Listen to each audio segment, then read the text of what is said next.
Operation Sindoor తర్వాతి దాడులపై పాక్ చెప్పేవన్నీ అబద్ధాలే. పక్కా ఆధారాలతో ప్రూవ్ చేస్తోంది భారత్. మొన్నటికి మొన్న ప్రధాని నరేంద్ర మోదీ అదంపూర్ ఎయిర్ బేస్ కు వెళ్తే ఇప్పుడు రక్షణ మంత్రి రాజ్నాథ్ సింగ్ భుజ్ వెళ్తున్నారు. రేపటి నుంచి 2 రోజుల పాటు భుజ్ ఎయిర్ బేస్ లో ఉంటారు. భారత్ పాక్ ఉద్రిక్తతలు కొనసాగుతున్న వేళ రక్షణ మంత్రి రాజ్నాథ్ సింగ్ గుజరాత్లో పర్యటించనున్నారు. రేపు శుక్రవారం భుజ్ ఎయిర్ బేస్ ను సందర్శిస్తారు. ఇటీవల భుజ్ ప్రాంతంలో విధ్వంసం సృష్టించేందుకు పాకిస్తాన్ విశ్వ ప్రయత్నం చేసింది. భుజ్ ఎయిర్ బేస్ పై డ్రోన్లతో దాడికి దిగింది. అయితే భారత సైన్యం పాక్ దాడుల్ని విజయవంతంగా తిప్పికొట్టింది.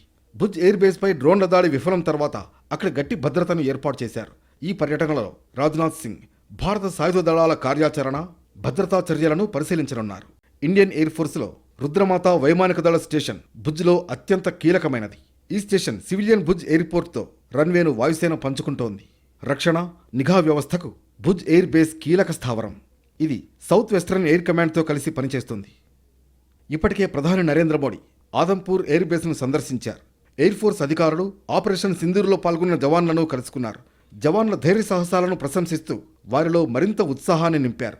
ఇప్పుడు రాజ్నాథ్ సింగ్ భుజ్ ఎయిర్ బేస్కు వెళుతున్నారు. డ్రోన్ దాడులకు పాల్పడినా ఎలాంటి నష్టం జరగలేదని చూపించడంతో పాటు సైన్యంలో ధైర్యం నింపనున్నారు రాజ్నాథ్ సింగ్. అంతేకాకుండా భారత సాయుధ బలగాల సన్నద్ధతను, భద్రతా పటిష్టతకు తీసుకోవాల్సిన చర్యలను రక్షణ మంత్రి సమీక్షిస్తారు.